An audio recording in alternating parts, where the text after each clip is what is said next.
Hello, everyone. We'll just start in a moment.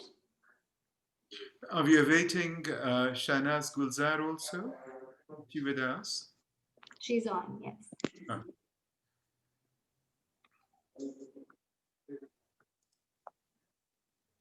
Hi. Shahnaz is here. I'm here. Zara, maybe you can ask Enrique to mute his thing because there's a lot of ambient sound in it.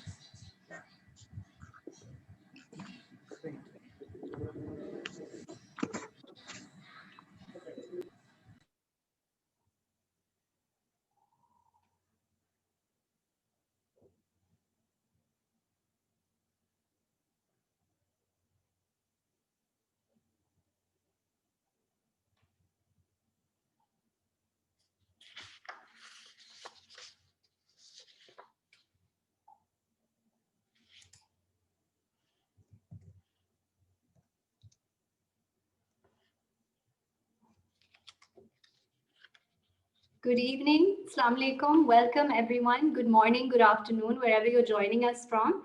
I'm Zara Hamdani Mirza, and welcome to Language, Symbols, Stories, Unlearnings to Learn, part of a series of discussions before the launch of A Beautiful Despair, The Art and Life of Meher Afroz, edited by Niloufar Farooq. This will be the first comprehensive book on one of Pakistan's most significant artists. I'm joined by some very special people across continents. And I'm very excited to introduce them, but we'll just get to that in a moment. First, I wanted to talk about our theme for today, and I thought the best way to do that would be by reading a few quotes from the book, A Beautiful Despair. And first up, I'm going to start with the curator and writer Amra Ali, who's written extensively on Meher. She's even curated her in a couple of shows. And her essay in the book, A Sanctuary of Sacrifice, she says about Meher, she embedded parts of text from Ali Raza's Salam-e-Akhir, marking the distance to history and the nature of knowledge and self-awareness which she felt people denied in these times. Hence the layering of paper and the non-visibility of the text. It was as if she wanted the viewer to experience this search into the past as she continuously worked to embed and push imagery into a distance. Savita Apte, another contributor, writer, and researcher, in her essay calls Meher one of those uniquely transformative people that Rushdie describes as people in whose deepest selves strange fusions occur, unprecedented unions between what they were and where they find themselves. Her artistic legacy, quietly but authoritatively, contests the fissures and false disunities prescribed by political exploitation on both sides of the border. And her work anticipated and is representative of the more inclusive realities of South Asia with its new visions of cultural communities. And now I'd like to introduce our panel. First up, our moderators, Salman Asif and Niloufar Farooq. Salman Asif Saab is a historian, academic, and award-winning documentary filmmaker. He has served as Senior International Advisor at the United Nations on gender equality, women's empowerment, and culture. Niloufar Farooq is a critic, curator, and writer. She served on the board of the International Art Critics Association, ICA, as vice president. She's one of the founders of Karachi Biennale Trust. She established Karachi Biennale and currently serves as its managing trustee and CEO. And of course, she is the editor of A Beautiful Despair.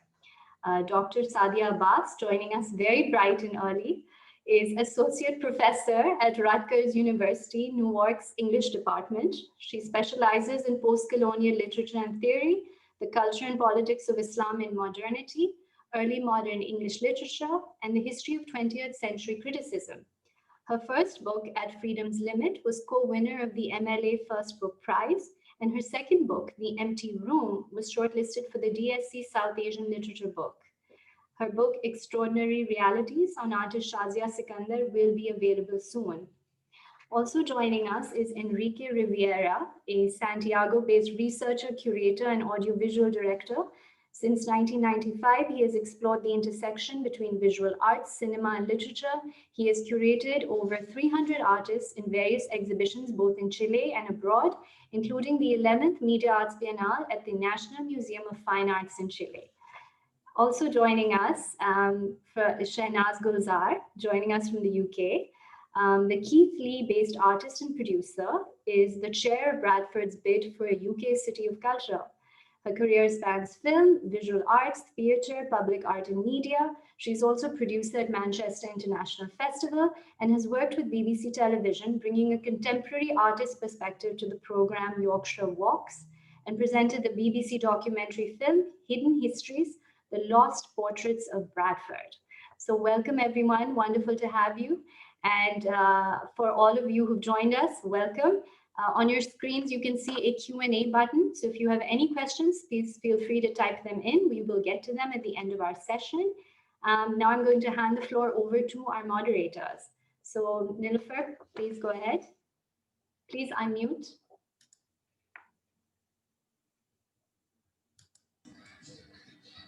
Assalamu alaikum, everyone, and good evening and good morning to many of you who are joining us from across continents.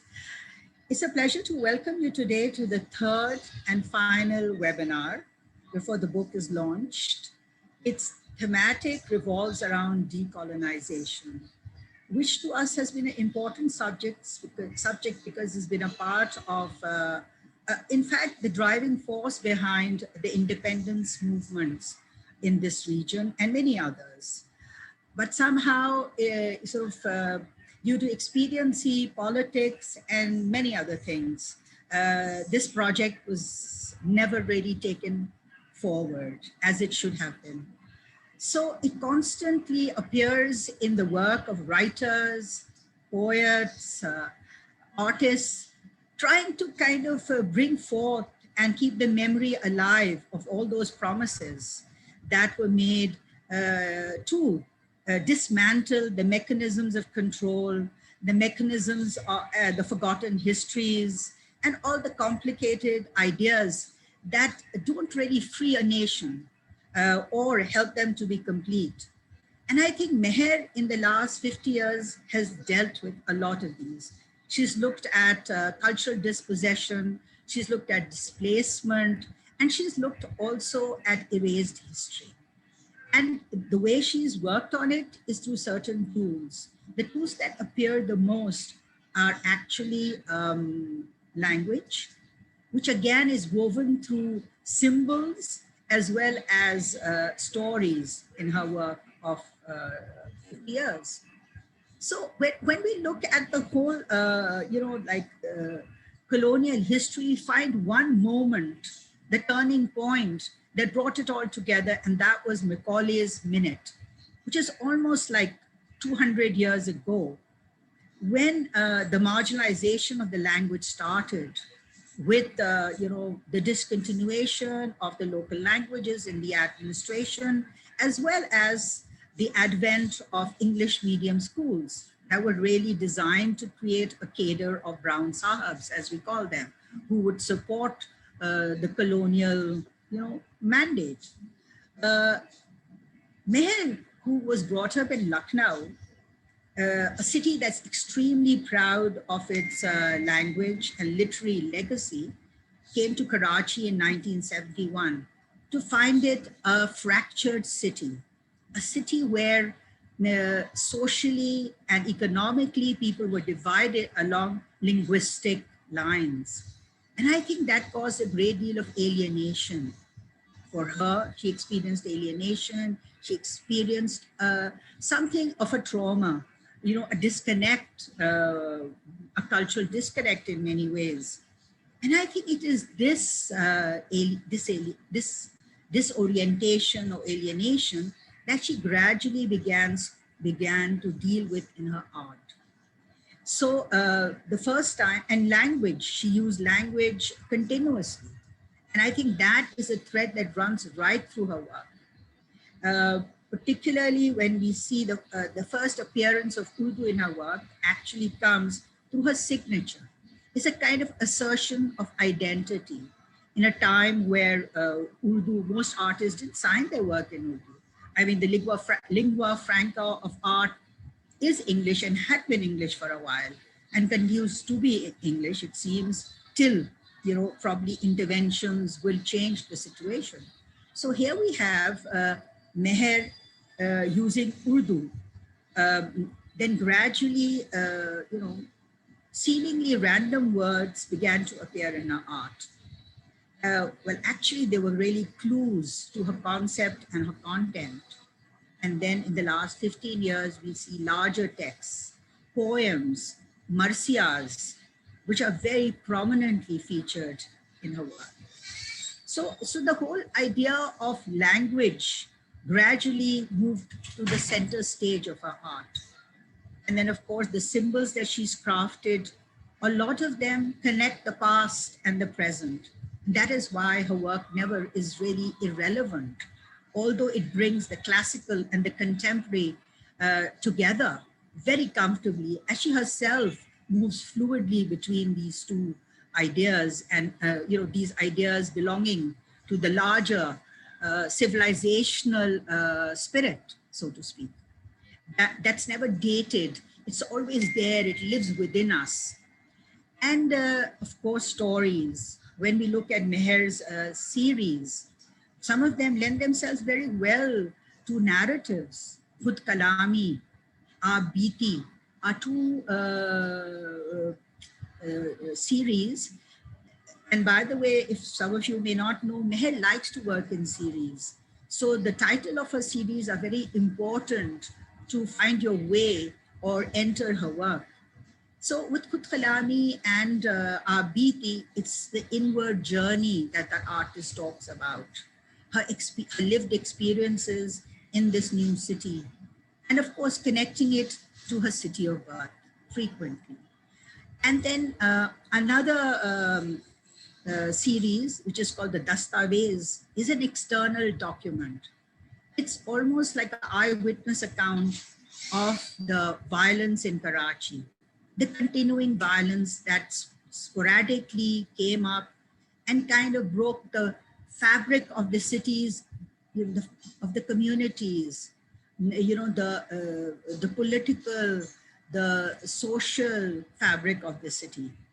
And obviously, no one could sit back and just be a witness without talking about it, or giving a kind of a voice to the people. And for this, she has used the vocabulary of wall chalkings, where poems, slogans are all interwoven to create this tapestry of protest.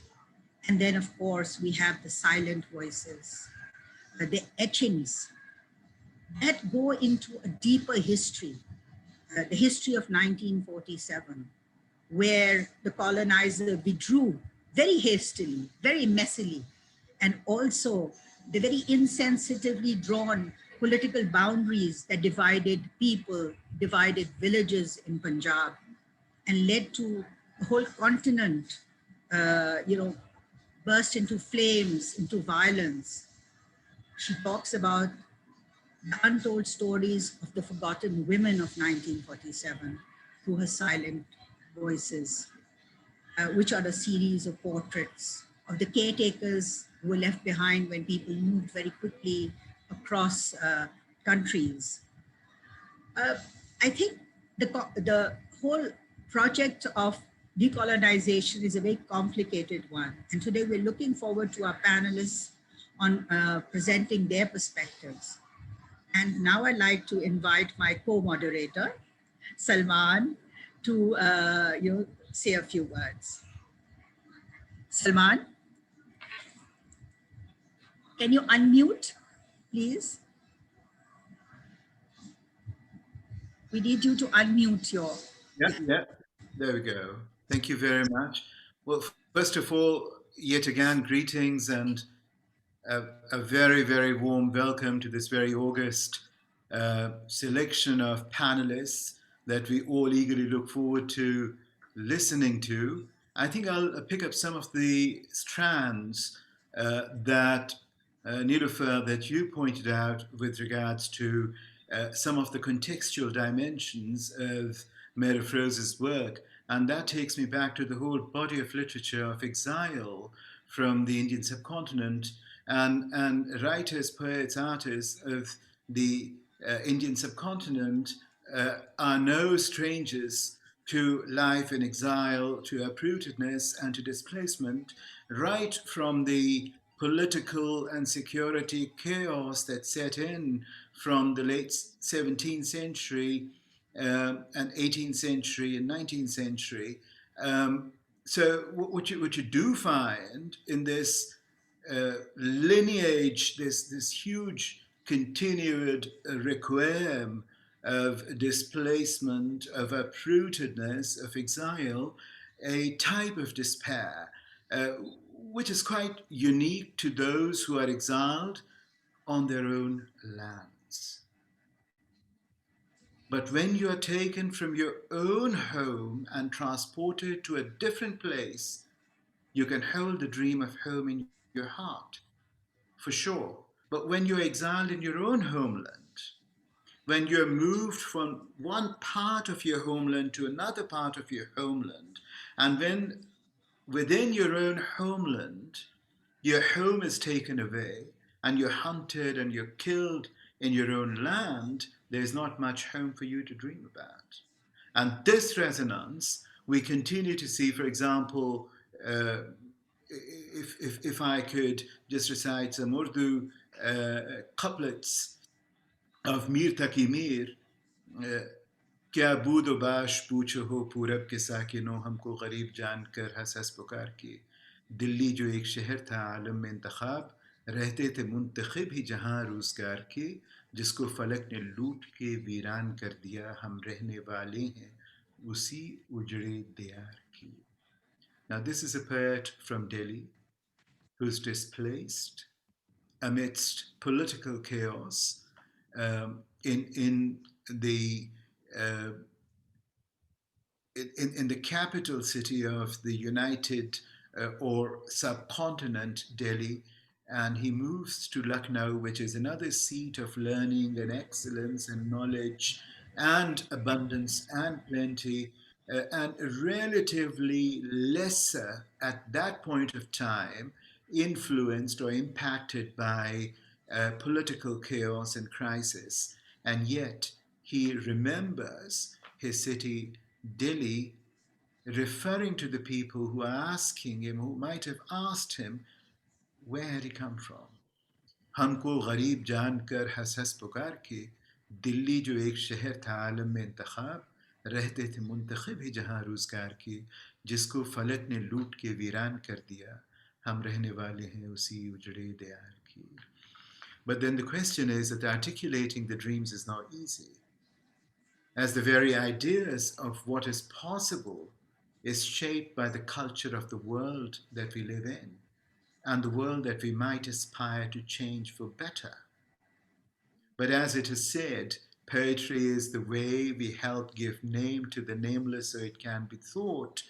I think the writers, the poets, the artists of that time within the subcontinent, for the displaced and the colonized, their creative expression, their art, their literature became a means for which to imagine the unimaginable.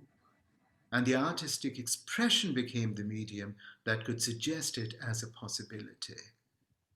And it was through sound and image and movement that the artistic expression of the exiled and the appropriated, it kind of conjured up a vision of what could be in the future, and they were able to communicate it intergenerationally and communicate it to their here and then, as it were.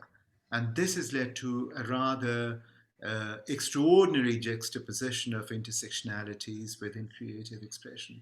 I'll talk about that very, very quickly in a moment. But let me just also talk about language. And Nilofer, you referred to the use of Urdu.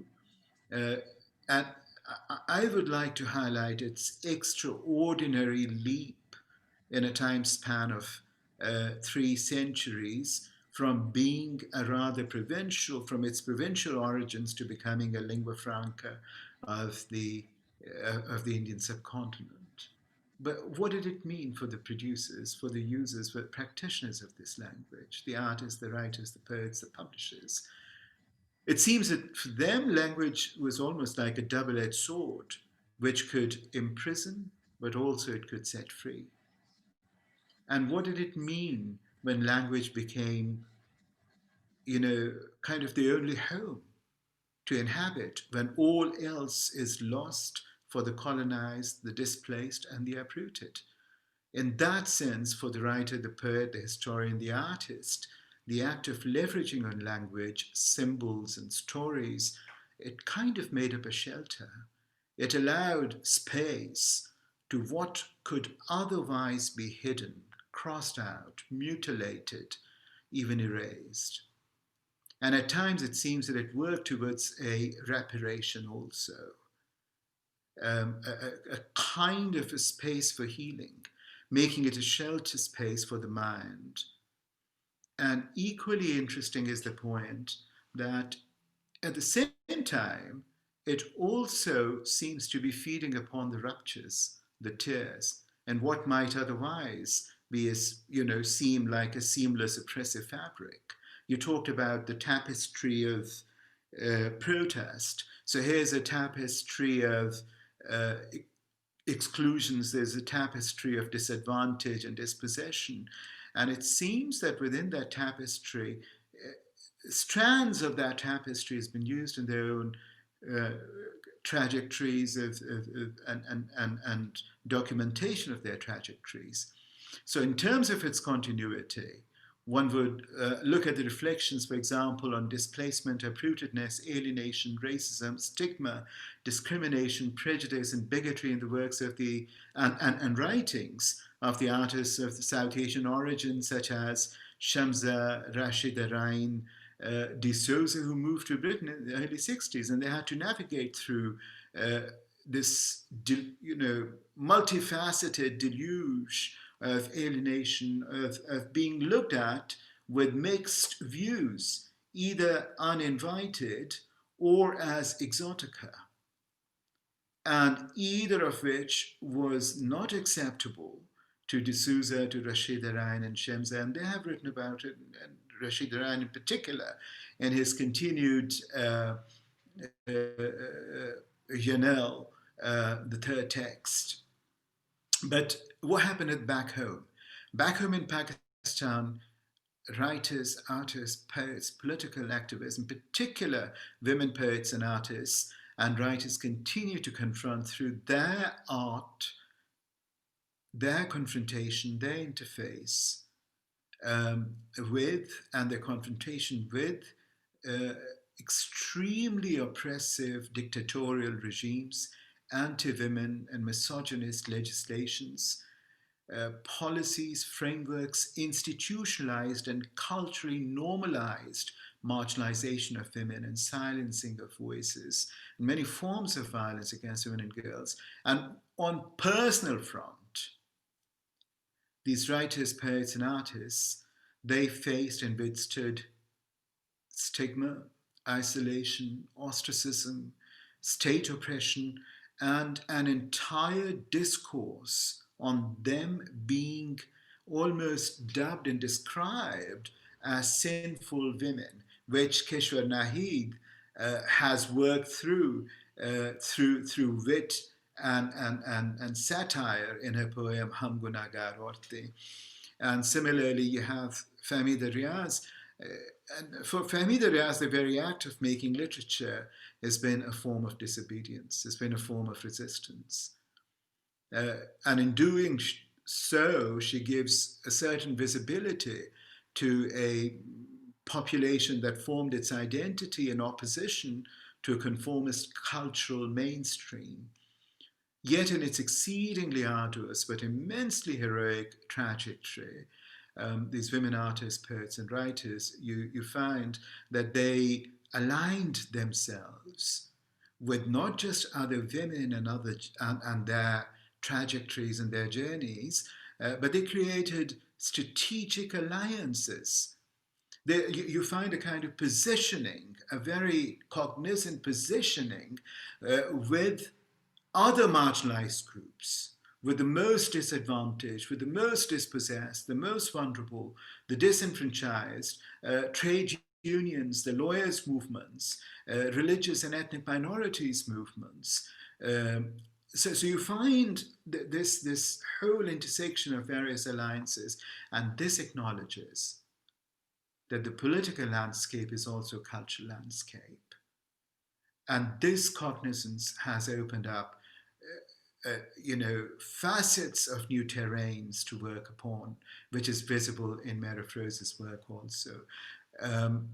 I would also say very, very quickly that these women artists have transformed their personal heirlooms of loss, as it were, and their multiple struggles and their consistent claiming of spaces from the whirlwinds into a shared requiem, a shared clarion call, a shared harvest, as it were.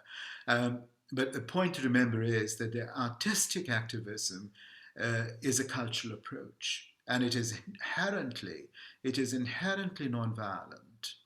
It has challenged the discourse. It continues to challenge the status quo, but it aims really, the hearts and minds are not bodies and buildings. So the goal is not has not been to force compliance that literature and art and creative expression doesn't aspire to do, but to persuade by creating moving experiences through creative expression that prompt people to question the world as it is. Imagine a world as it could be and join together to make that new world real. And this is about connected histories and intersectionalities, as I pointed out, both in the former colonies and in the what could be described and has been described as the new frontiers. So it is the connected histories which seem to eliminate the fact that though mental and material constructs are grounded in local expressions, cultural zones, but whereas the world of contemporary art, of literature, performing arts is highly porous and permeable. There's huge cultural osmosis, there's huge osmosis of ideas and meeting grounds and common grounds and shared grounds of intent, of aspirations. Historically, ideas came in and flowed beyond temporal and political and geographic boundaries. Salman, we'd love to hear you, but can we take Enrique in and into the conversation? Yes, because it's almost 30 past 6, please. Absolutely. Introduce Enrique. Would you like to introduce Enrique? Absolutely, Enrique. Very welcome to this panel discussion. Enrique himself brings a very, very interesting blend and mix of experiences from being the organizer of Artes Biennale in Chile. He has to date also organized over 300 and curated various exhibitions. I think we're going to hear today from Enrique with regards to freedom of expression, expression of freedom, creative expression, and at the cusp of the world being dominated by the artificial intelligence. But yes, without further ado, Enrique, welcome to the discussion, and the forum is entirely yours. Thank you. Thank you very much, and it's a pleasure to be again with you, connecting from Santiago de Chile. Now I'm connecting from the National Museum of Fine Arts. And I wanted to connect from here because this is, you could say, like the biggest gesture of colonization in art in Chile. This is the main cultural art institution. It was a museum built inaugurated in 1910. And well, it was quite interesting because it's a museum of copies. All the sculptures that you could see here were brought and copied from Europe, So the gesture of copying the European culture was in the main national Republican will, basically. We wanted, the Chilean nation wanted to be like Europe. This was the most important thing. And as you could see, this is a visual colonization. It's a colonization by the arts, by culture, where you was bringing on that time the possibility to be like the others, to act as a mirror. And here, as you was mentioning, Salman, it's language, the most important, visual language. Language that was acting as a virus. And this is interesting to understand language as a virus, as William Burroughs was elaborating in the 20th century. The idea of a virus that is infecting our minds through the visual culture, it's one of the main aspects of the decolonization in the 21st century. And why? Because internet acts as a huge accelerator of this language virus spreading. This infection, it's acting in a planetary level through the internet, and the danger of homogenization through the use of internet, through the use of language in internet, the homogenization of our gestures, of our behaviors, of our political decisions, it's one of the most important things to understand in the 21st century world. How art, which is the responsibility of art and culture in the possibility of decolonization. And well, you could find here, and this is where I come back to the site-specific place where I am, you know, the National Museum of Fine Arts, it's full of gestures of European culture. You find some infiltrations. You find some gestures of mixings between European culture and Latin American culture. For example, this is a sculpture of Laura Rodick, and Laura Rodick was incorporating other aspects of the originality of the First Nations of South America. And this is where I found, for example, some similarities with the celebration of today. How you can find in contemporary art the possibility of integration of and to infect, on the other hand, the gesture of the Republican state that wants to be like a mirror of the first world. And that's why in the last biennial, we made the biennial name the fourth world. The first world capitalist, the second world communist, the third world, the underdeveloped world, and the fourth world that it's in the margins of everything. And this is where we was dealing with poorness, with marginality.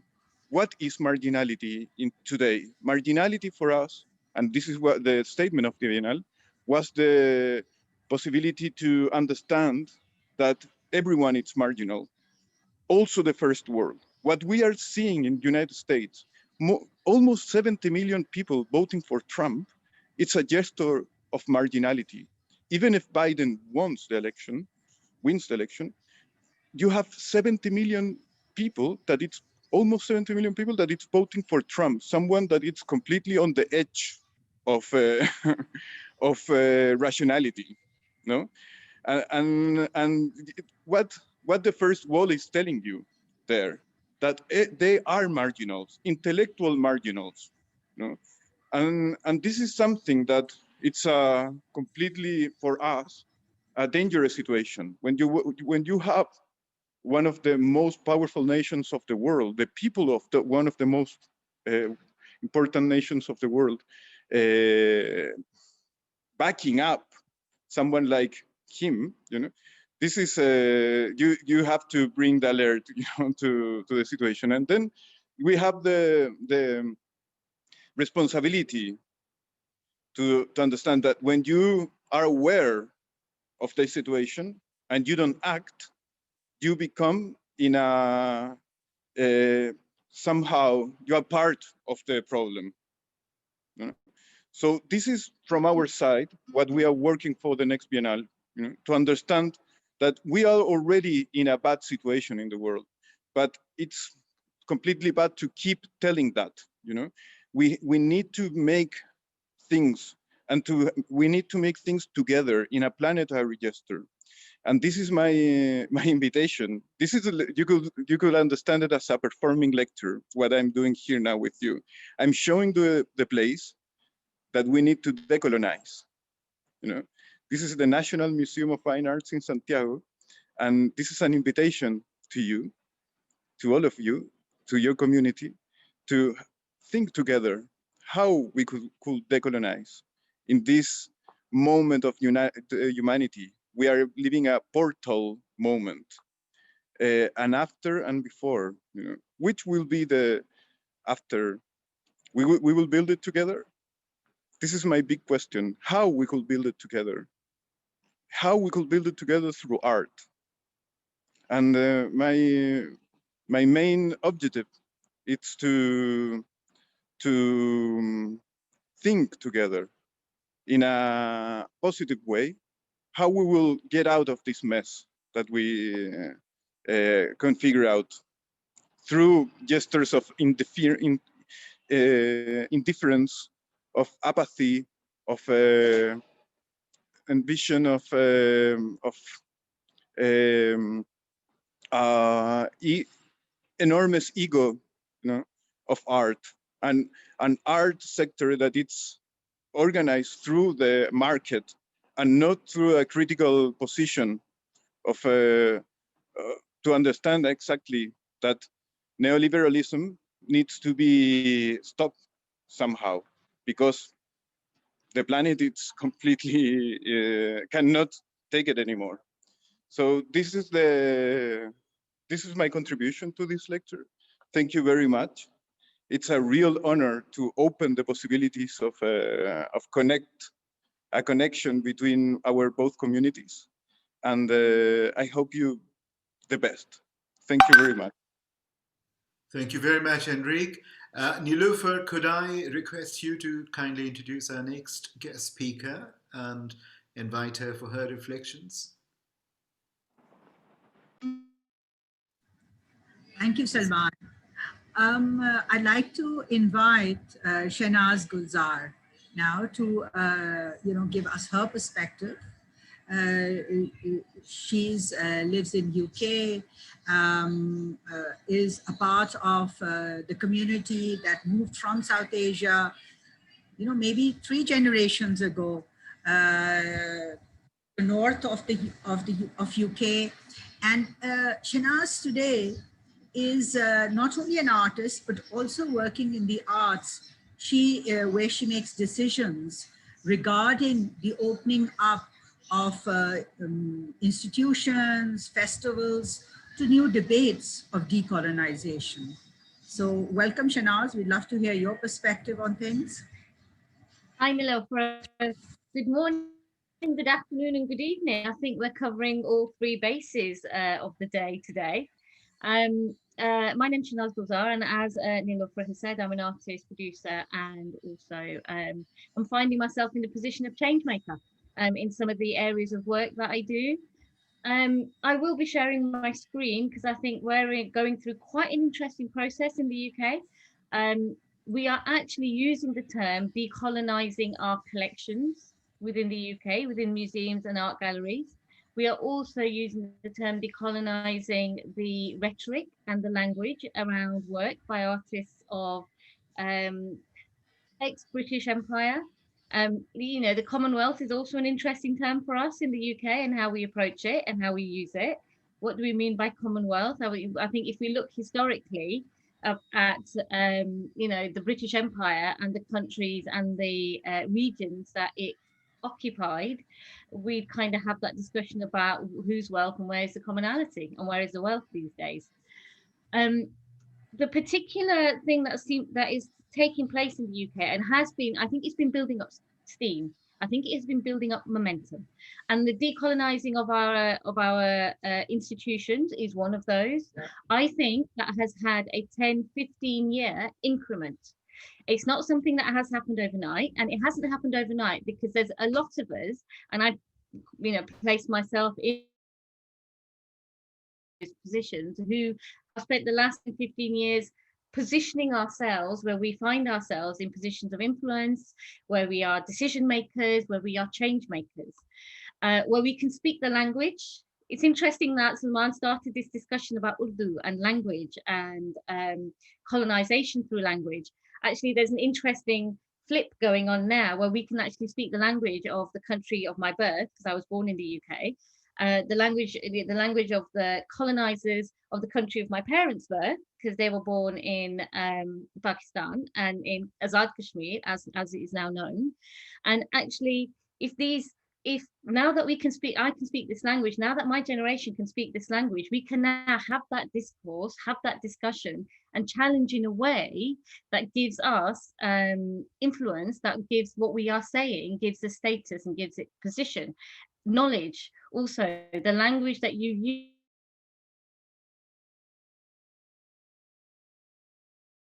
use assumption. We need to have that language, we need to understand that language and be able to use it confidently, so that the people that we are pushing, the decisions that we are pushing, that they actually hear us and understand us and they see us. So I think that has been a really key development over the last 10-15 years. Over this year, what has actually happened with, most of you, and Sadia, with you being based in the US as well, the Black Lives Matter movement has really put a real lens on this country, on the UK.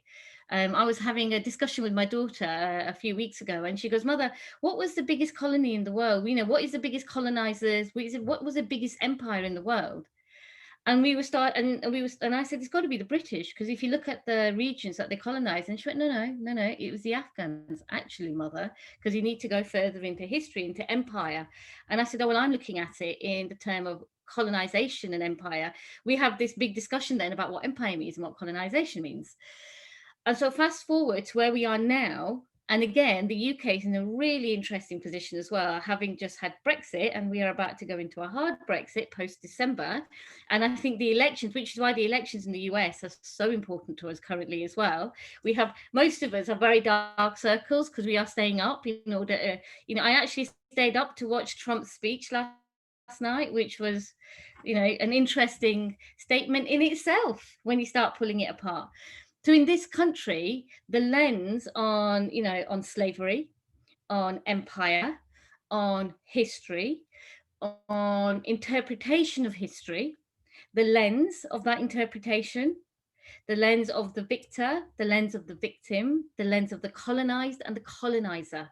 These are all, very key, very kind of focused discussions in this country at the moment.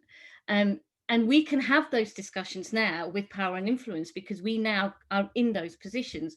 I want to share a map with you, and I want to, this is not my favorite newspaper, I have to say, The Sun, right wing, very definitely. But I do want to share this screen with you because this actually shows you in this country, there's 11 statues that the Black Lives Matter movement has targeted. And I'm going to share this. Hopefully this will work because I think this is quite important. Oh, I need to be enabled. Can someone enable me to share the screen? Would that be okay?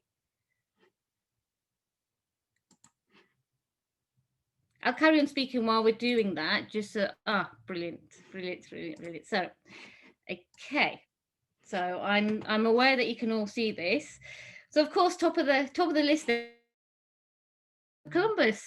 Wow, we can start that conversation and kind of keep it carrying on. But I think this is really important to see because these 11 key names across the country include, there's Winston Churchill was a racist.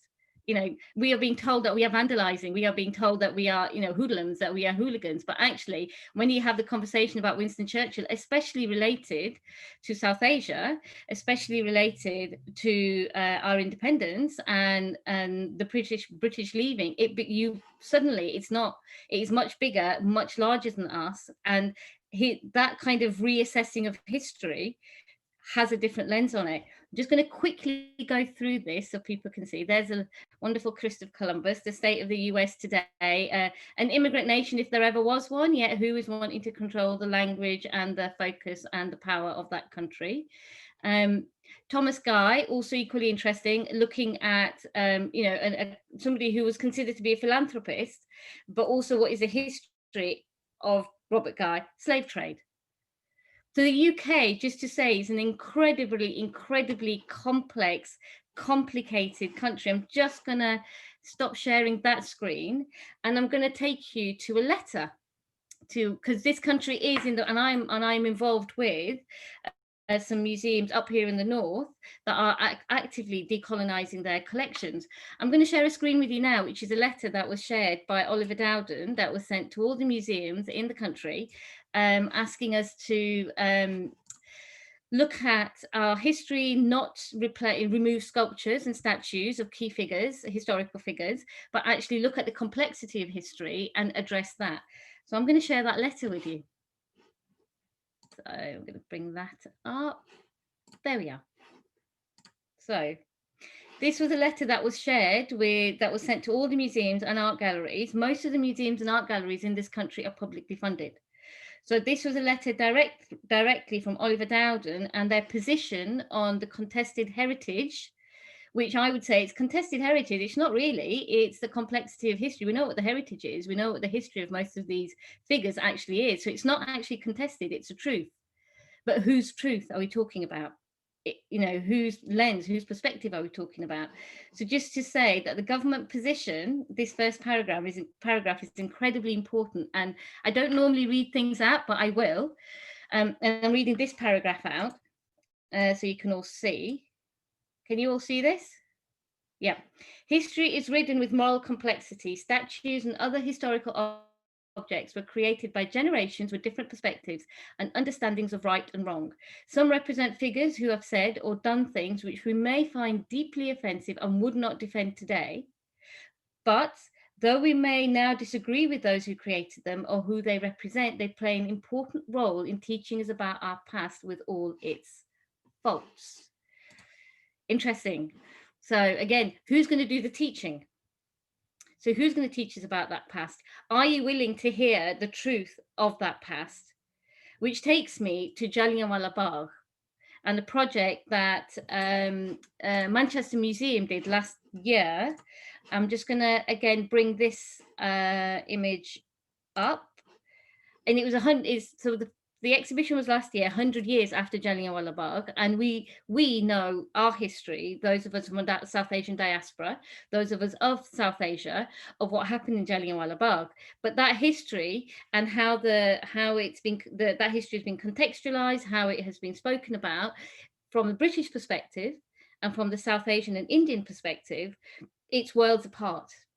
It's the same when we look at it's similar to that paragraph from that letter of Oliver Dowden. So I'm going to just bring this screen up, just see for you guys to see the two. Where is it? There it is.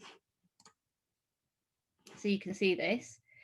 So two museums, one in Amritsar and one in Manchester. Manchester has a large Punjabi and not just Sikh Punjabi, Indian Sikh Punjabi, but also a Pakistani Punjabi community as well. And Jallianwala Bagh is for both those communities because in 1919, it was India. So we were all, that was our history, and it was all of us in that at that time in that space. And this was a revisiting the importance of this piece of work was the truth and telling the truth and looking at the British role in this, what the British did, and actually who the victims are and who the aggressors are. So this exhibition was, as you can see, it was from April to October last year, and I went to see it, and it was one of those exhibitions where you thought this is, you're kind of waking up the sleeping tiger of history here and the truth of history. How is this gonna manifest as we travel down this road of telling a truth? So in this country, we're living through history. The pandemic has raised certain inequalities in this country. And for most of us who are of a South Asian or of the empire, so there's the Windrush generation from the Caribbean, there's those from the African diaspora, there's those of the South Asian diaspora. We are now finding ourselves where we are born and brought up in this country. We are both the colonized and the colonizers. So both histories end up, we are having to contend and find ourselves in both those histories. So that both those truths are suddenly ours, yet we live in the complexity of living in a country that does not look like us, at times rejects us, at times embraces us. So it's a constant, that moment of that kind of where, which history, what history. It's a wonderful complexity. It's a wonderful place to find yourself in. And it's a dangerous place to find yourself in. So these conversations are not easy, and they're not going to be easy. And we are finding that this is what we are coming across. I'm going to leave you with that thought. Thank you, Shanaz. That was really interesting and enlightening at the same time to talk about history as something living and something we continue to experience in, in all forms. Now I'd like to invite Satya Abbas, who grew up in Karachi, and her novel, The Empty Room, is, kind of set here. And she's also looked at different forms of, decolonization, post-colonial history, and colonial history. But while going through some of her CV, I was looking at her research on separation, the forced separation of populations, which she's researched from a Greek perspective. And it seems to have this echo of how the British worked in South Asia, how they separated along religious lines. And I think Aisha Jalal has also brought up that question, that how a people that lived in harmony, with the Ravadari system, how they shared and had managed to put in a cultural protocol of coexistence, were then through the British mechanisms and different policies, like almost torn asunder, like divided. And that division was constantly hammered in through policies, through systems, till we came to a point that we could no longer live together and politically were divided. So I think what was experienced in Greece, and then what we look at in our own region, it is an interesting kind of connection that Sadia has, brought forward in her research, and I'm sure she has some other interesting perspectives to share. So Sadia, over to you. Thank you very much, Nilofer. First of all, thank you for that beautiful book. I apologize to you and to Meher Afroz, Adab. I'm very glad that you're in the audience, for not having the time to engage with the work more seriously. But hello to everybody. Adab, assalamu alaikum. It's very good to be here. It's also very good to be talking about somebody from my hometown, especially in this glorious moment in the United States, which is also my home. I do not disown it. In fact, I embrace it at this moment precisely because, the people I love are here as well as in South Asia. So we are fighting here as well, and it's an important thing to keep in mind. I also want to say hi to Nusrat Khwaja, who's in the audience and who is a fantastic critic and I love, has been a terrific interlocutor. I'm sure there are more people there, but those are the two I wanted to say hello to.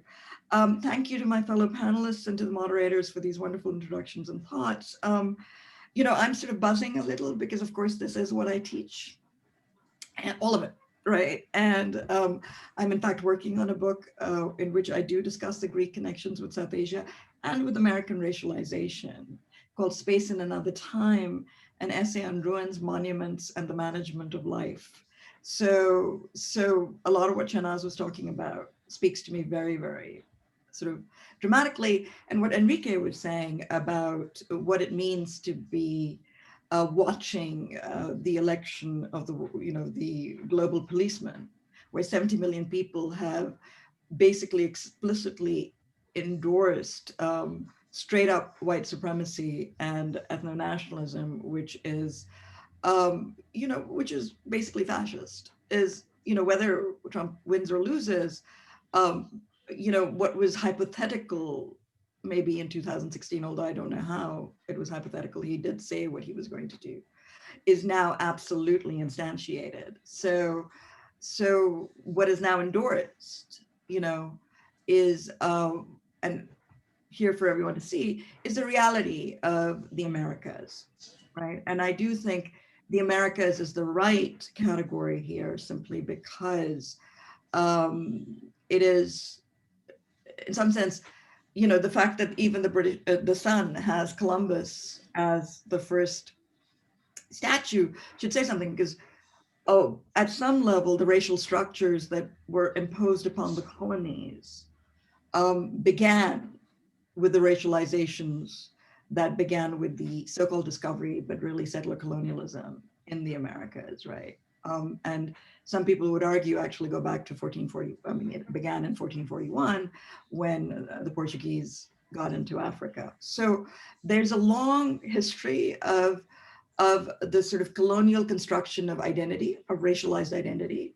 And that history has had very specific instantiations, as I say, across the global south, across the east, across, you know, however you want to divvy up the planet. And divvying up the planet is what it's been about, I think, in all kinds of ways.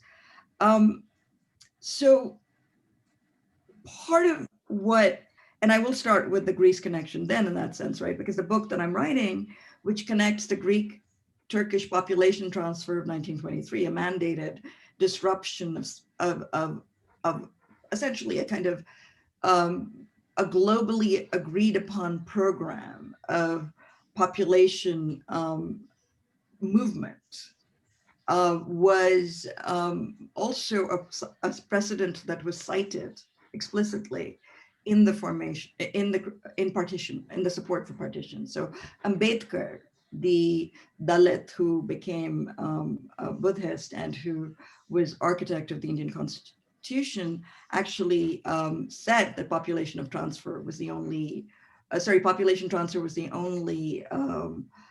way of ensuring or guaranteeing peace.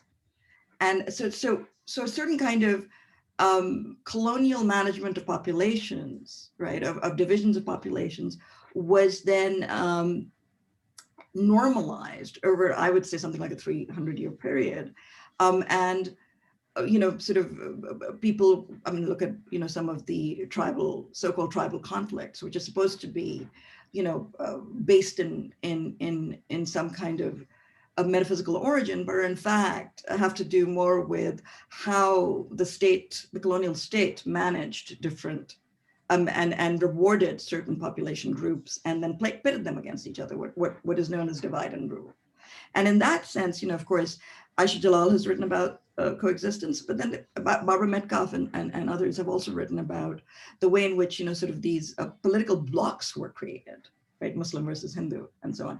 And I would argue that at some level, although formal decolonization, right? And I will make a distinction between formal decolonization and actual decolonization, and I'll try to elaborate that in a second.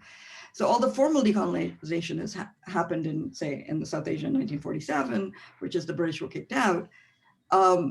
Those structures that come from the colonial state have continued to repeat themselves. And I've argued about that in my first book, At Freedom's Limit. So even the Indian Penal Code, which was also a part of a commission that was led by Macaulay, in fact, it continues to kind of exercise a kind of hideous afterlife, right? Both in India, in the persecution of Muslims, and in Pakistan, in the persecution of religious minorities.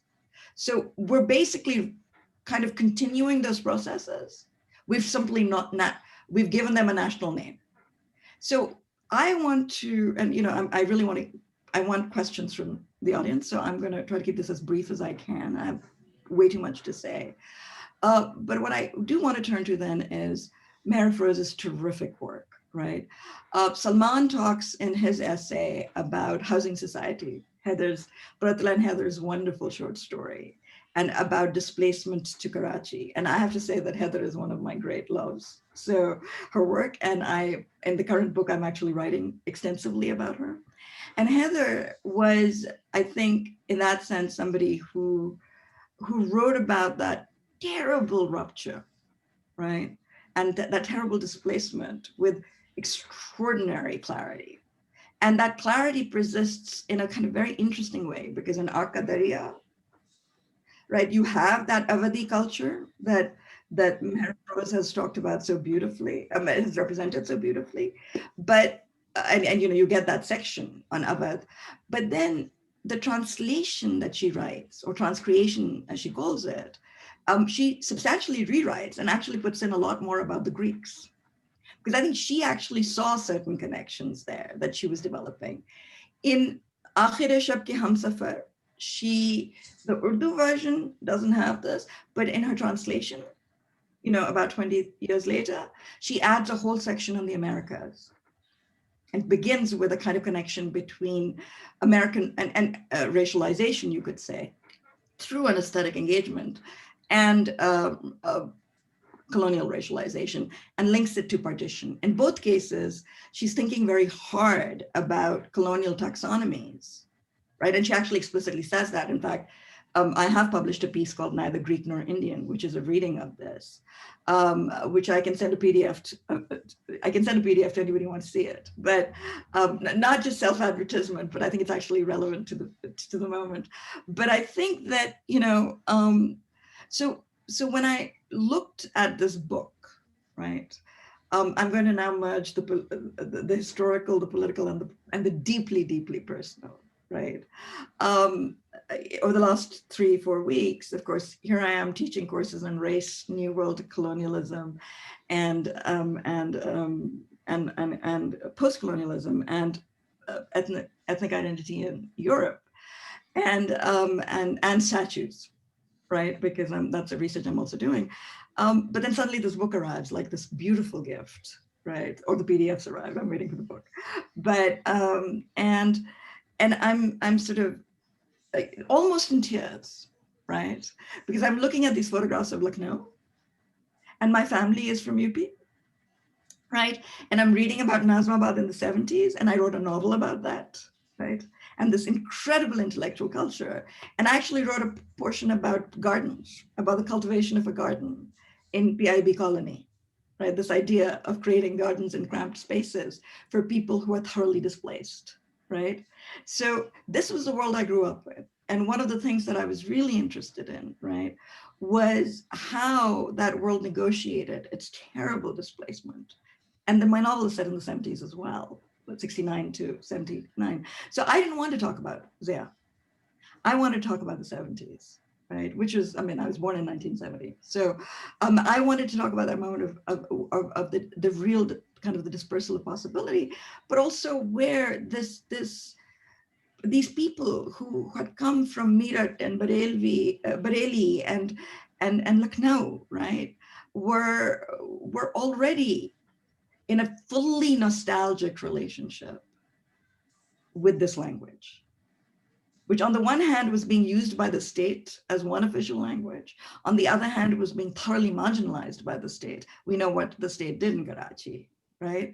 And so, and at the same time, I have to say our people were also complicit in some of the marginalization of other ethnic groups like the Sindhis and the Baloch, right? And so, there was a kind of that nostalgia was also one that covered a certain violence that Urdu could also inflict, which we are not always aware of. Having said that, I love the language. It's all over my novel, and I love the Noha and the Marsiya as a form. I actually have a scene about a Noha. So I'm reading this book. I'm looking at these images. I've never been to Lucknow, but I know that it completely shapes my father's imagination, who was, by the way, dismissed from Pakistan International Airlines for being a Mahajir. I can't believe we're still called bloody Mahajirs, right?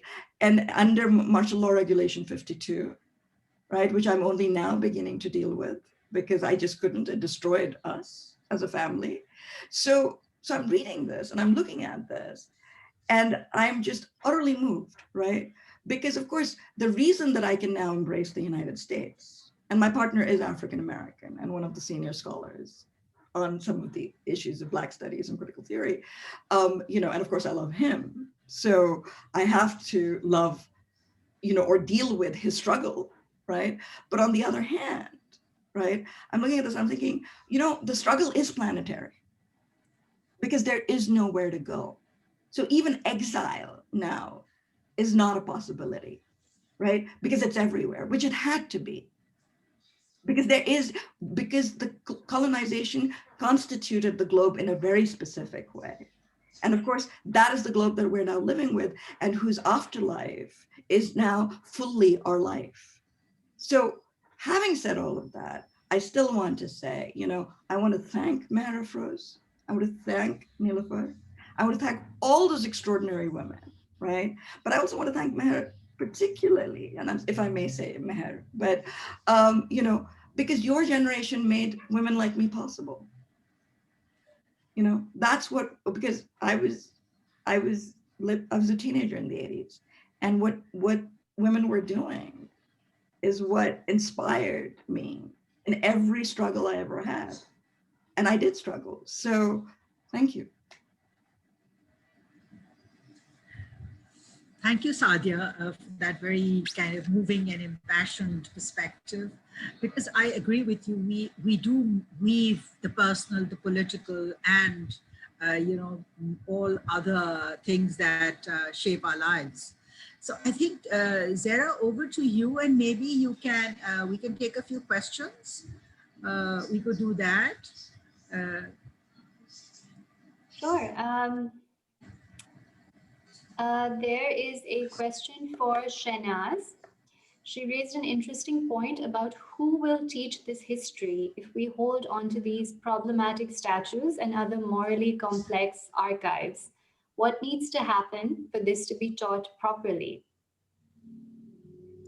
Well, I think it goes back to my point about the last 10, 15 years, and who now owns holds the reins to be able to teach that history and to be in the position to be able to bring a true perspective.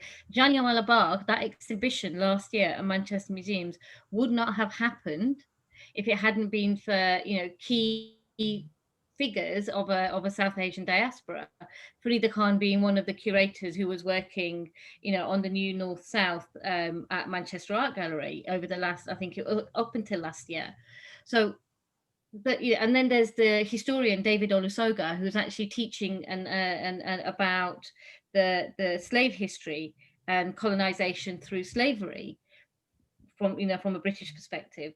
So that perspective, that ownership of our history, that ownership of telling the truth, we actually, and people of my generation, are now in those positions, and we are teaching those. That's not to say that more doesn't need to be done. The teaching of history in primary schools and secondary schools in this country is abysmal. I grew up learning about the Tudors. I don't really need to know about, okay, it's really interesting about why the Church of England exists. That's fascinating. A Catholic state, love, lust, a woman, Church of England. There you go. That's the interesting part of it.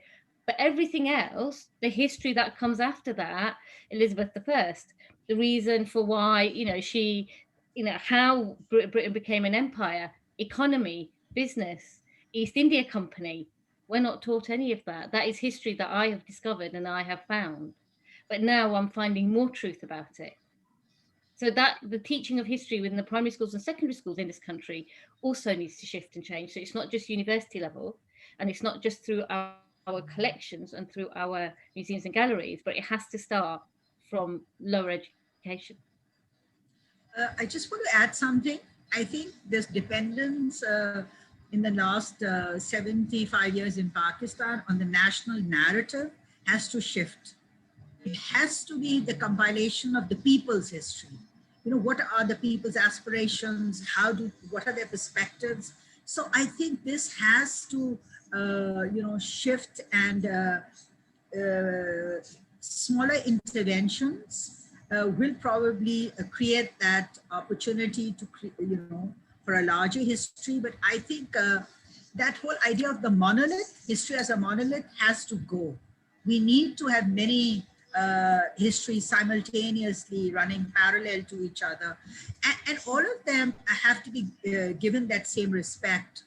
And I'd like to just briefly touch upon art history in Pakistan, how it is taught. It's a very colonized site. We still have not, a lot of books have come up, we still are not teaching, contemporary, modern Pakistan art history. And I think that is also something that needs urgent attention. Yeah. Great. Then we have a question. Hello, I'd like to ask Sadia if there are any particular works of Meher that capture her attention more and why. Oh boy. there's a whole bunch of them, but I'm actually trying to pull up the PDF as we speak because I saw that question. Um, I, can I like plead the fifth? I'm sorry, that's an Americanism on that one, which is that I love the Poshak series. I love, I mean, I love the Zindan series. I mean, I'm, you know, what I've seen of it. But I don't want to commit to the favorite because I don't do that. Sorry, you know, but also because I need to live with the book a little bit more. I need to spend more time with the work, and I don't want to be held to a commitment made in a moment of essentially classroom stress, right? Because you're asking me a question like, God damn it, I have to give an answer.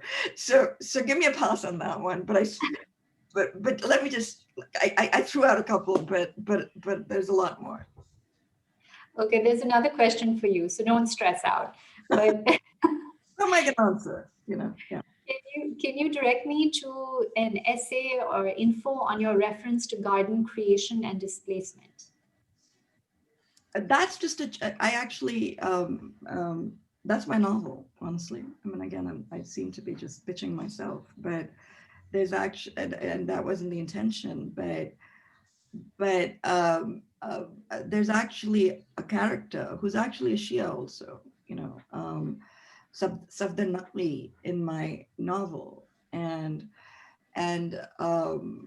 he is a gardener. So I have been historically very interested in the concept of the garden in English literature, among other things. So if there's, and he even writes a prose poem about gardens as a kind of love poem. And that has to do with, I mean, so there's a whole tradition there. You know, I teach parts about the garden from the Quran in my literature class. I teach Milton and Milton's Bower. I teach Andrew Marvell on the garden. I am a trained Renaissance scholar, Shanaz. So the Tudor stuff, I would say love, lust, decapitation, divorce, Church of England. But, you know, we can come to that later. And you know, and so there's a whole obsession about the garden that I've always had. And so I was trying to connect it to, and you know, there's, Safdar is also the one who goes to a majlis, and there's a quotation of my favorite Naha from that, Zehra Pursalo Bahattar Ka. I mean, I just love that. That Naha. And so, and you know, I put that in there because I wanted to talk about these socialities that were constructed and that I grew up with, right? That were actually the happiest parts of my childhood. Because a majlis for a child is an extraordinary event, right? Because it's also the most social month for Shias, in some sense, right? I mean, and I see what is going on in the Pakistani state as a systematic attack on historical socialities and a rupture of those socialities, right? So the garden then became, and the garden has always been an emblem of utopia, right? And Safdar is the Marxist, right? And then a second version of that is that there was one of the people I interviewed for the novel was Sayyid Jamal Naqvi, who was part of the DSF in Pakistan, right, the Democratic Students Front, and who was actually imprisoned by Zia, right, for being a communist. And he lived in this beautiful little house in Nazimabad. And, you know, my grandfather lived in North Nazimabad, by the way. So I grew up walking to Hedri for jalebis every, you know, I mean, it was again, happy childhood, right? And I mean, and it was, you know, and for those who don't know, for instance, you know, Nazimabad's streets and even the architecture, sort of the planning was done by Italian architects. And Satya Naqvi has a wonderful piece in the Dawn about that history of intellectuals in Karachi. So I'm sorry, I'm rambling a bit, but I want to bring it together in a minute. So a lot of displaced UPite intellectuals settled in Nazimabad and North Nazimabad in the 70s and in PIB colony, right? And now that there's been in the 80s with neoliberalism, a sort of shift into defense society, right? which has become a kind of gated enclave, I mean, at least metaphorically gated enclave of the sort that we've seen all over the world in the 80s, that particular history is lost. And there's a way in which A Beautiful Despair tells that story. So I was trying to bring through that entire history of 70s Karachi into the novel, through, in some sense, the figure of the garden, which is about the commitment to the ongoing commitment to utopian transformation.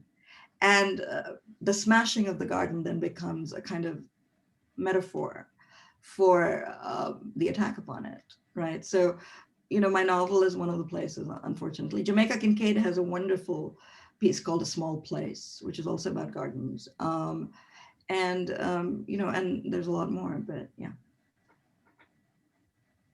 Meher picked up as well when she talks about Hamara Gulistan. So some of her works, you know, during the, you know, the tensions in Karachi, and also Behishte Gumshuda, you know, all these are references to the garden that she feels has been destroyed or under threat. Yeah. There are a couple of questions from the UK. Equally as important is Black history in the US, linking back to Enrique's comment about the 70 million Americans who essentially support a fascist. The question is for Enrique, but I guess Enrique is unfortunately not here. How do we tackle the issue of these 70 million people in the US that have supported a fascist leader? Looks like Biden is in the lead, but what will become of these 70 million if Biden wins? What is our responsibility? Well, my daughter's just been texting me, and Biden's basically leading in Pennsylvania now. And so that's a very, very real question. But that question about the 70 million Americans who essentially support a fascist, actually, it's a mirror image here in the UK too. So Brexit is actually a mirror image of that, and what Brexit means for this country, that internally, this is a very divided country socially at the moment. So how we engage with those who look at us and see they don't want in this country, effectively. Those 70 million who voted for a fascist, how do you engage with someone? I always say that, how do you engage with someone when they look at you and the first thing they want to do is basically kick you out or punch you, or because you are the very epitome, you look the very epitome of that thing that they want out. So that you know, that engagement is long term. Biden has a hell of a job on his hands.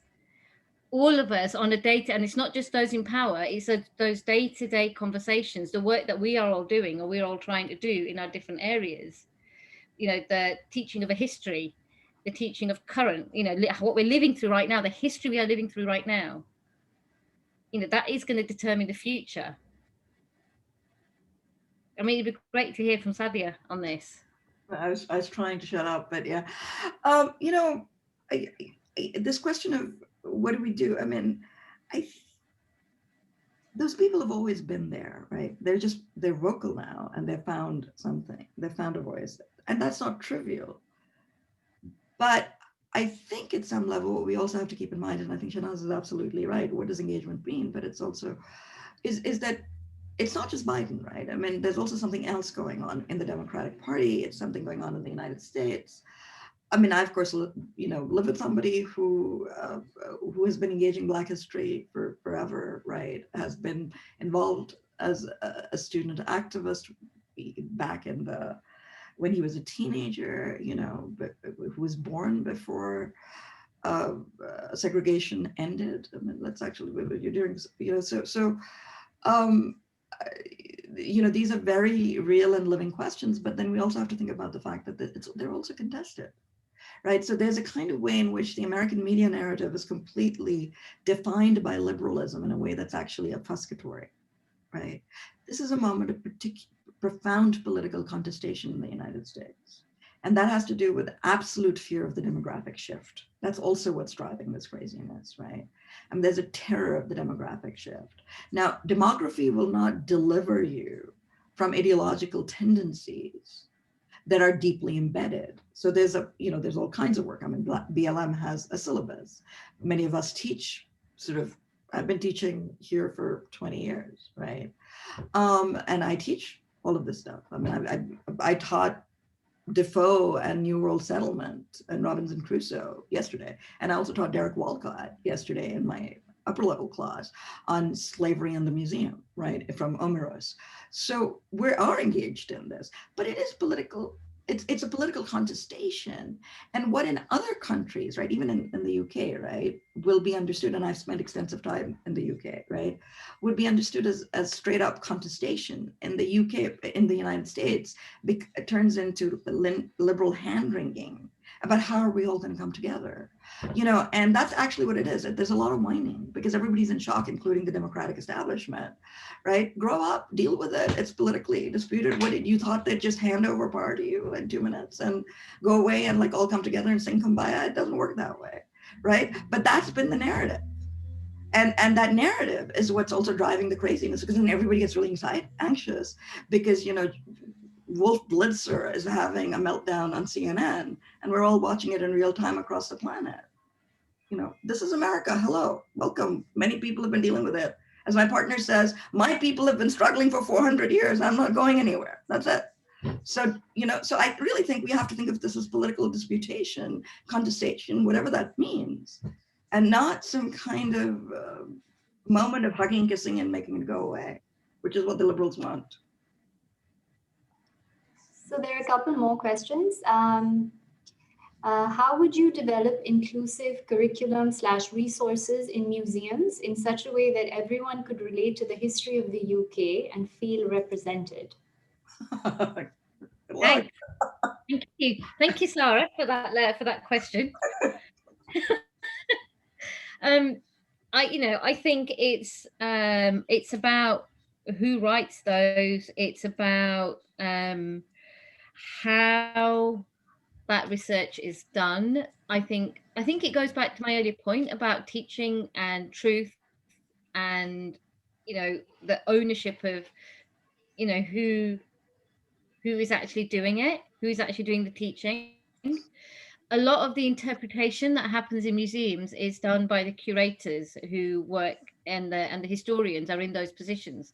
Now that we have got curators and historians who are from diaspora, South Asian, African, Caribbean, that interpretation is being written from that lens. Hence, a lot of this work actually taking place, which goes back to my point earlier. I think it's not. It's an ongoing piece of work. I can't give you a straight answer because I know it's being done. I know it's being done because I'm involved with a couple of museums up here in the north. Cartwright Hall, which has got one of Salima Hashmi's major pieces of work. The Dr. Nima Purveya Smith, who I think quite a lot of artists in Pakistan and India know very well. She worked at Cartwright Hall and actually created the South Asia Gallery. And I'm talking 10, 15 years ago. I remember when I was a student that the first talk I ever went to as an art student doing foundation course, I wasn't even in my first degree, I was doing the foundation course, it was Women Artists of Pakistan. And it was Nima who had those artists at Cartwright Hall. And Cartwright Hall right now is going through a decolonization process. And it's not doing it just from an art perspective. It's also doing it from a political perspective, because that is what you cannot disengage from. You can't take the art out of the history. You can't take the art out of the politics. If you do that, you're siloing, and we cannot do that. So I know Bradford has actually reached out to young, political, people, those people who have political knowledge, who have historical knowledge. So it's not just being done from an arts perspective. So I would say that work of how those collections and those pieces, those statues are being interpreted is being done not just by one individual now, or not just by one perspective, but by several.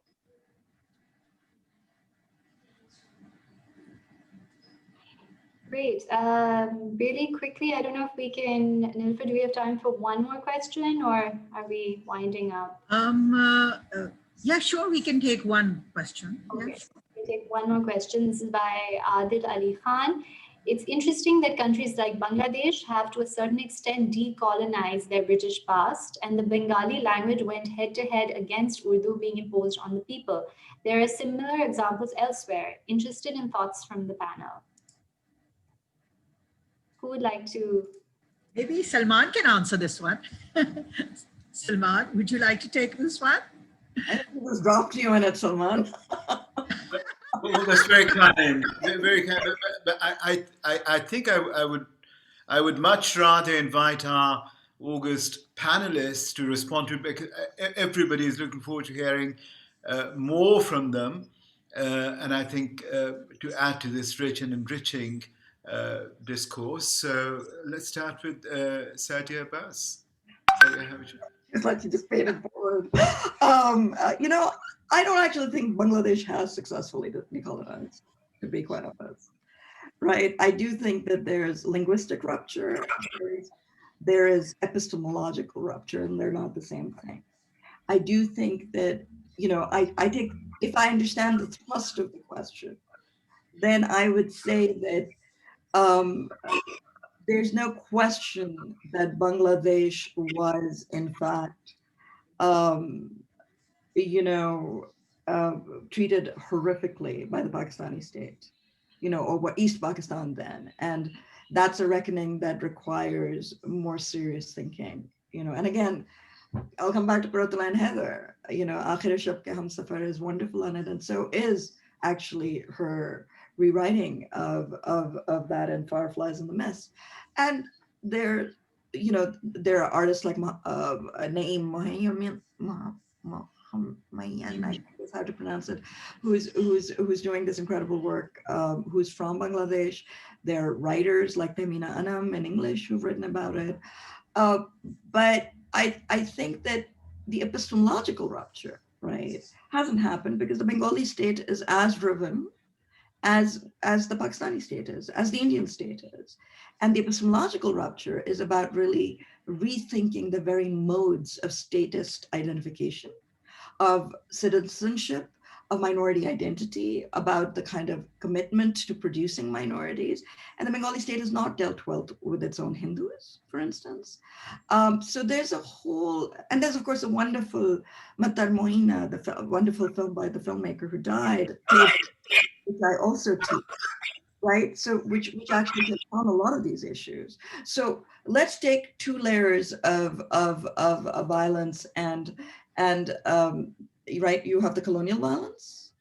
And of course, that goes back to the partition of Bengal in 1905, which I'm also writing about in this book, under Curzon, right? And Curzon was also then the person who presided over the separation of the Greek and the Turk, the Greeks and the Turks, and the Lausanne Convention in 1921, 22, right? 22.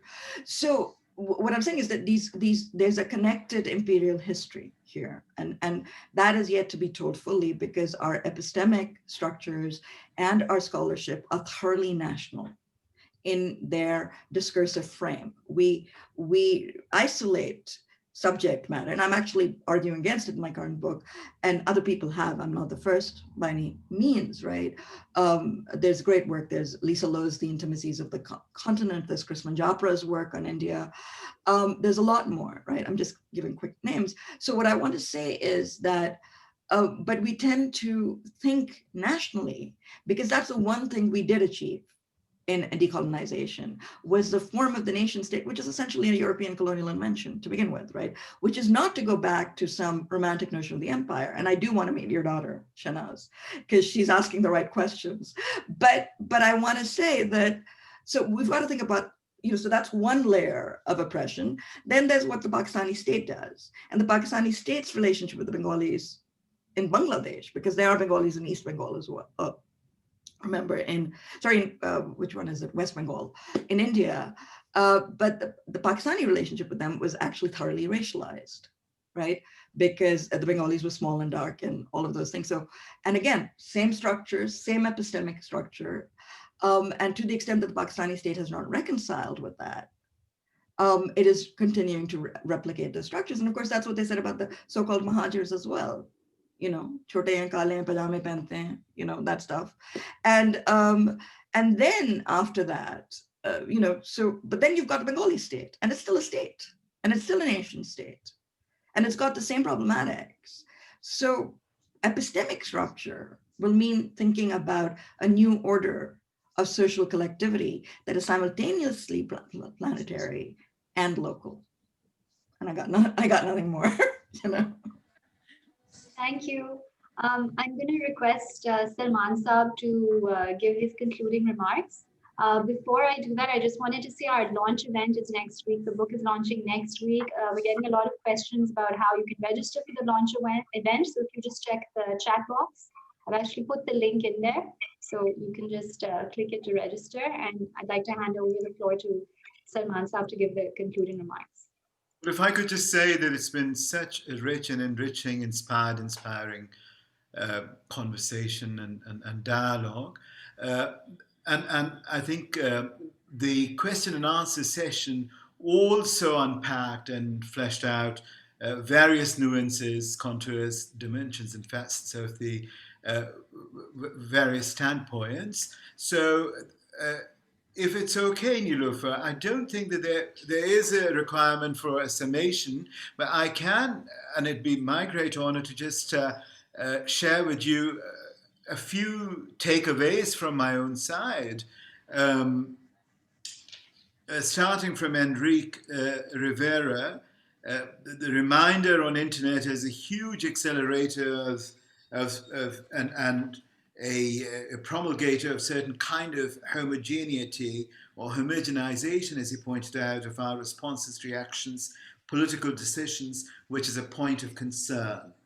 And he also wanted to talk about the interface amongst various forms of what he referred to as marginalities, marginalizations, and bringing us to the question of art and activism.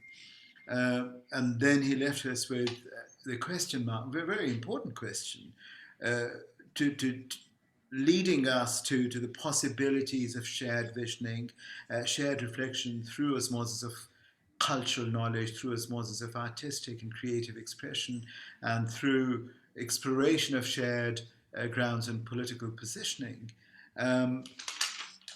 My takeaways from Shanaz Gulzar, and there are very, very many, but if I could take the liberty of being rather selective, is the question of decolonizing museum collections and the space, museum as a space, and discourse, a decolonization of the institutional policies and practices, SOPs, and which, she pointed out, has happened not overnight, but it's a whole journey, it's a whole trajectory that's happened over years of interface and over years of dialogue, over years of various kinds of efforts and struggles.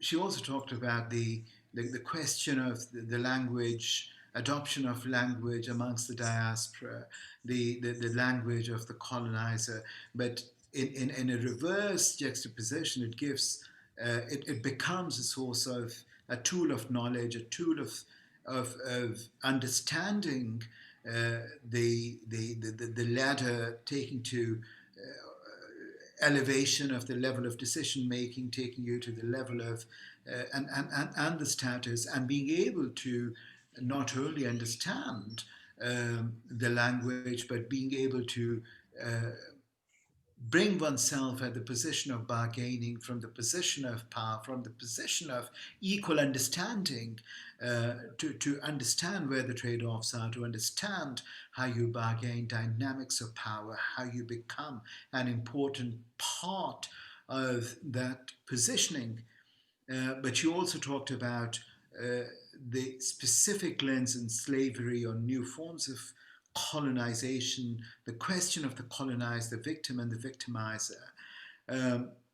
So looking at the prism of rights, of rereading history, of reassessment of history, and which is now generating a whole spectrum of critical debates.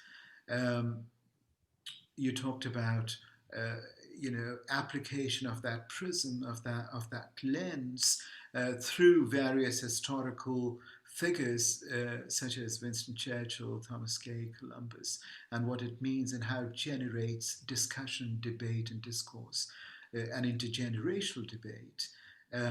But you also shared with us a very interesting letter that talked about the contested history, and you brought in the question of whether it's contested history versus complexity of history, and the use of language in sort of erasure of history. And the admission of history being flawed, you raised the question of, well, admittedly, if it's flawed history with all its faults and dark underbelly, but who's going to teach it? And who's going to learn from it? And how do you teach it? What is the very pedagogy of it? So, and therein you gave the example of your project on Jallianwala Bagh, which again creates a shared space not only for people of Indian side of Punjab, East Punjab, but also West Punjab, because the incident of Jallianwala Bagh happened within a certain shared space, and it brings people together and a shared understanding or rereading of the imperial and colonial history. So who's going to wake up the tiger of history, and who's going to confront the roar of that tiger? That takes us to Satya Abbas. Again, you talked about racial structures that were imposed upon colonies, and probably the American history has been a reference point in that, if not a model upon which many of those impositions were created and internalized, as it were, or localized. But you talked about colonial construction of identity and racialization of colonies, within which your own work is a benchmark, looking at the Greek-Turkish transference of population in the 1940s. And the colonial management of populations, which was normalized. The exile was normalized, the displacement was normalized, uprootedness was normalized. And you refer to the works of Quratullah and Haider, and if I could just add from my humble premise, her long short story, The Housing Society, which looks at this kind of exile and turning of the tables, turning of the fortunes, turning of the standards of evaluation of who comes from where and brought what worth and what virtue in Karachi. So the housing society becomes a metaphor for Karachi, a metaphor for Pakistan, and it also becomes a metaphor of the collective loss of status, of value, and the standards. Last but not the least, you also talked about the colonial legacy of the colonial governance frameworks. Very, very important points, Satya, because in Pakistan, India, and Bangladesh, we continue to follow the penal code, which was created in 1894. 1894. 1860s, actually. 1864, and then reformed in Yeah, and then 1894. but yeah, even earlier than that. Yeah. The struggle, in this global colonization, and you bring us to the sobering realization that perhaps exile in the 21st century is an inevitability. And perhaps homelands may well be imaginary homelands. From my premise, I would just leave